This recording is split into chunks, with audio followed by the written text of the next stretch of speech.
Tuan, apakah Anda menelepon saya? Saroye berkata dengan naif, matanya bersinar ketika dia melihat ke arah pemimpin Wan Fang. Tuan Mo Yun Xiao. Wan Fang Ling meraung ketakutan, suaranya sama menyedihkannya dengan membunuh babi. Wajah Mo Yun Xiao cemberut dan suram. Tiba-tiba, dia sepertinya telah menerima pesan. Ekspresinya berubah dan dia buru-buru berkata, ini, 1 juta kristal kaisar untuk mengkompensasi kehilangan mental saudara Qin. Saya akan memberikannya ke istana Tuan Kota. Kata-kata itu jatuh. Mo Yun Xiao mengeluarkan harta spasialnya tanpa ragu-ragu dan melemparkannya ke Qin Chen. Qin Chen melirik ke arah istana Tuan Kota, mengambil harta luar angkasa dengan satu tangan, dan dengan sapuan kesadarannya, dia segera melihat bahwa memang ada 1 juta kristal kaisar yang menumpuk di dalamnya. Rumah Tuan Kota ini sangat kaya. Seorang murid langsung benar-benar mengeluarkan 1 juta kristal kaisar sekaligus. Wow! Dia sebelumnya telah memindai harta karun luar angkasa Meng Tuo dan Presiden Zuo School. Meng Tuo tidak memiliki banyak harta di tubuhnya. Selain itu, mungkin ada lebih dari 500.000 kristal kaisar cash, hanya ada lebih dari 800.000 kristal kaisar, dan selain itu ada beberapa bahan, ramuan, dan harta karun. Tapi Mo Yun Xiao, yang juga merupakan kaisar puncak dalam jangka menengah, mengangkat tangannya dan mengeluarkan 1 juta kristal kaisar, memberi Qin Chen pemahaman baru tentang kekayaan rumah Tuan Kota. Tidak buruk. Setelah mengumpulkan semua perlengkapan perang dan harta karun luar angkasa di tubuh Wan Fangling, Qin Chen mengangkat tangan kanannya, dan Wan Fangling jatuh dengan lembut ke arah Mo Yun Xiao. Mo Yun Xiao buru-buru mengangkat tangannya untuk menangkap lawannya. Saat dia bersentuhan dengan Wan Fangling, kekuatan mengerikan tiba-tiba meletus dan berpindah dari tubuh Wan Fangling ke tubuhnya. Bergemuruh, kekuatan yang tidak bisa dia tandingi datang dari dalam wilayah Wan Fang dengan tergesa-gesa menggunakan semua kekuatan hukum jalan untuk melawan. Dengan letupan, kekuatan ini begitu kuat sehingga langsung menghancurkan kekuatan pertahanan yang diberikan oleh Mo Yun Xiao.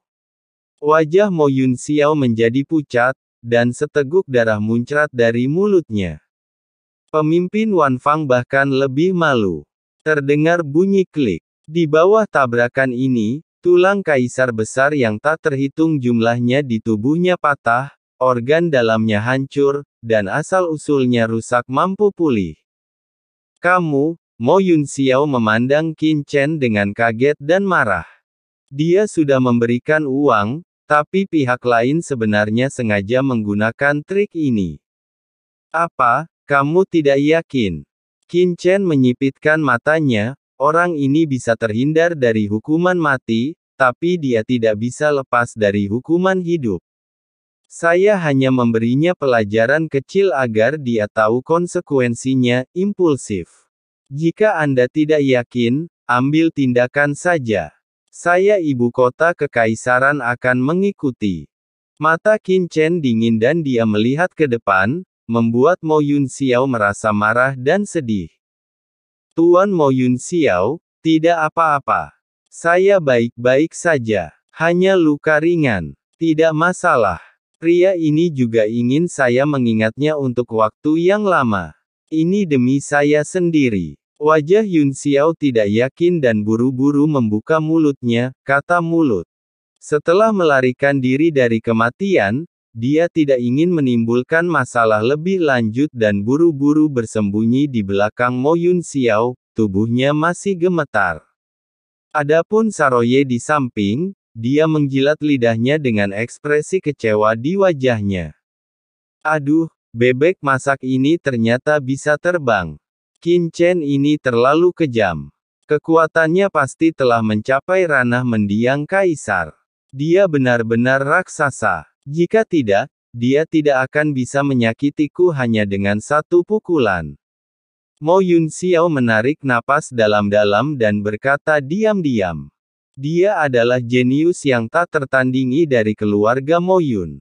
Meskipun dia hanya kaisar puncak di jangka menengah, dengan bakat dan latar belakangnya, dia tidak jauh dari kaisar di tahap selanjutnya pukulan biasa, yang membuatnya sangat dia memahami kekuatan Qin Chen secara mendalam. Selain itu, Mo Yun Xiao melirik Saroye yang berdiri di samping, matanya sedikit serius. Jika dia ingin menekan Qin Chen, dia harus mengambil tindakan secara pribadi dari penguasa kota. Tapi memikirkan pesan sebelumnya dari penguasa kota, Mo Yun Xiao hanya bisa menghela nafas.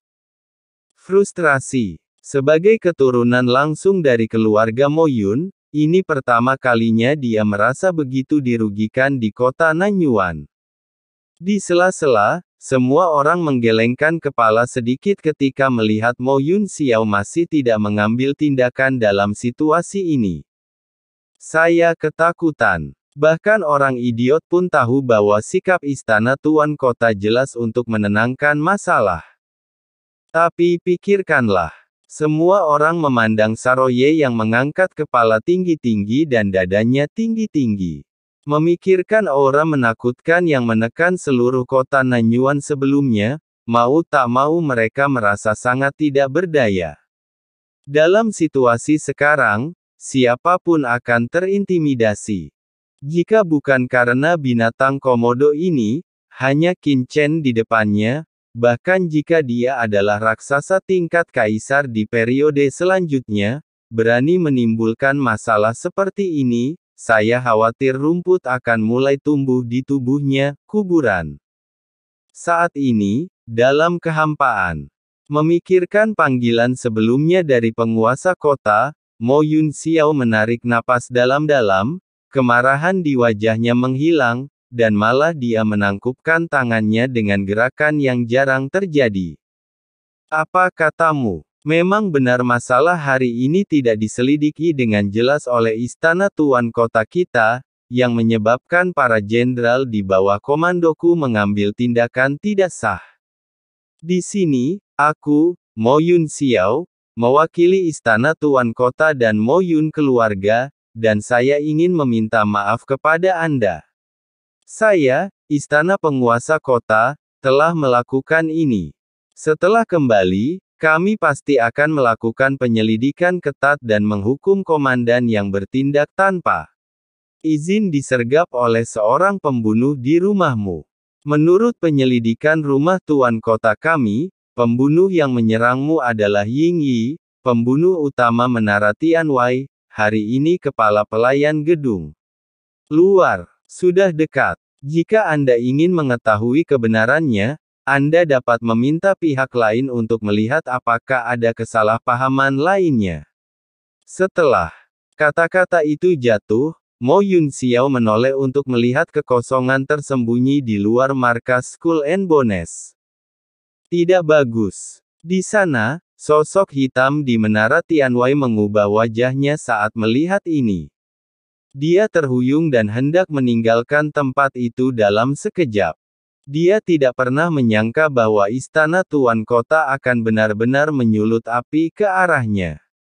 Itu terlalu tercela. Tapi, tidak saat sosoknya menghilang ke dalam kehampaan, raungan amarah terdengar di atas kepalanya. Mau kemana, bocah hina? Serahkan padaku. Boom! Seekor binatang besar seperti bintang datang seketika dan mengisi seluruh kekosongan. Pada skala binatang bintang, rune jalan mengalir, menekan kekosongan di sekitarnya.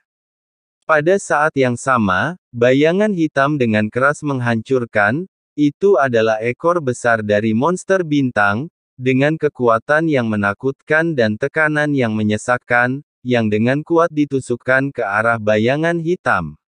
Bayangan hitam itu terkejut. Dia berhenti tiba-tiba, mengepalkan tangan kanannya, dan aura menakutkan menyapu tubuhnya seperti air pasang. Dia menggunakan seluruh kekuatannya untuk meninju ke atas. Bang! Dalam sekejap, cahaya tinju itu pecah, dan bayangan hitam itu langsung terlempar, dan saat dia mundur, kekosongan di sekitarnya bergetar hebat, seolah-olah akan pecah. Sungguh menakutkan. Saroye lah yang mengambil tindakan tepat waktu untuk menghentikan bayangan hitam itu. Mata Mo Yun Xiao, Master Pavilion Abadi, dan banyak orang kuat lainnya tiba-tiba menunjukkan ekspresi ngeri. Mereka semua mengenali sosok hitam ini sebagai pengurus umum Menara Tianwai Mo. Serangan Saroye yang baru saja menerobos bawah tapi Yun Xiao, dia adalah pesaing kuat kaisar di tahap akhir perjalanan kota Nanyuan yang lalu. Roye baru berada di tahap awal alam puncak. Berapa lama dia baru saja menerobos ke alam kaisar puncak tahap menengah. Dan dia mampu menekan pembangkit tenaga listrik veteran seperti manajer umum Menara Tianwai. Yang disebut kesayangan alam semesta begitu mengagumkan. Tuan, saya menghentikan orang ini untuk Anda. Sebuah ekor menghentikan bayangan hitam itu, Saroye tampak bangga, merasakan keterkejutan orang-orang di sekitarnya, dan berkata dengan penuh semangat. Suatu ketika, apakah dia mengalami momen yang luar biasa? Seorang kaisar puncak jangka menengah veteran, ditekan dan dipukuli olehnya. Kamu, mata bayangan hitam itu bersinar, dan dia berbalik untuk pergi, berdengung dengan suara itu, bentuk tubuhnya menghilang, seperti aliran cahaya yang tak terlihat, dan dia akan melarikan diri ke dalam kehampaan yang tak berujung. Teknik rahasia aliran virtual. Ini adalah metode pelarian terbaik Menara Tianwai.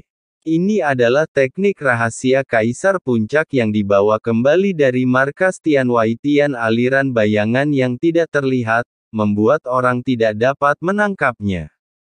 Mengandalkan teknik rahasia ini, Menara Tianwai bisa menjadi begitu terkenal di kota Nanyuan. Hei, teknik rahasia ini. Saroye menyipitkan matanya, sialan, apakah kamu berkompetisi dalam teknik rahasia di depanku? Dao, boom, tubuh Saroye melayang di langit, anggota tubuhnya terentang, dan sisik di sekujur tubuhnya bersinar terang. Mata emas gelapnya tiba-tiba dipenuhi dengan cahaya ilahi yang tak ada habisnya jaring. Dengan suara mendengung, jaring raksasa itu menyusut, menutup seluruh langit dan bumi, langsung membungkus bayangan hitam di dalamnya, dan dengan paksa menyeretnya keluar dari kehampaan. Apa? Black Shadow kaget. Teknik rahasia aliran virtualnya ternyata gagal. Saat pikiran terguncang, sosok hitam itu terus berubah dan menjelma menjadi sosok yang tak terhitung jumlahnya, melesat ke segala arah. Ribuan bayangan kembali. Sosok yang padat, seperti aslinya, melesat ke segala arah, sehingga mustahil untuk membedakan mana tubuh aslinya. Kembalilah. Mata Saroye membelalak dan dia sangat marah karena orang ini begitu cuek. Dengan raungan, tubuhnya melebar, dan dia membuka mulutnya untuk menggunakan kekuatan magis bawaannya, menggunakan kekuatan isap yang menakutkan untuk menelan semua bayangan hitam yang melarikan diri ke segala arah. Tapi sebelum dia bisa menggunakan bakatnya, suara acuh tak acuh terdengar di telinganya. Yerosa, jangan repot-repot. Itu adalah Qin Chen. Matanya acuh tak acuh, dan dia mengangkat tangan kanannya dan dengan lembut mengulurkannya ke dalam kehampaan di depannya, dengan santai seolah-olah dia sedang mencoba meraih batu tepat di depannya. Yang akan datang. Melihat tindakan Qin Chen, Saroye buru-buru menghentikan kekuatan bawaannya, melebarkan matanya dan menatap Qin Chen. Gerakan klasikmu akan segera muncul. Tidak hanya Saroye, tetapi juga orang lain di sekitarnya mengecilkan pupil mereka, dan pupil mereka langsung menyusut hingga seukuran ujung jarum, menatap Qin Chen. Namun, mereka tidak bisa melihat bagaimana Qin Chen mengambil tindakan sama sekali, mereka hanya merasa mata mereka kabur. Saat berikutnya, di tangan Qin Chen, sudah ada detak jantung kaisar hitam yang membuat jantung semua orang berdebar-debar, mekar dengan cahaya terang.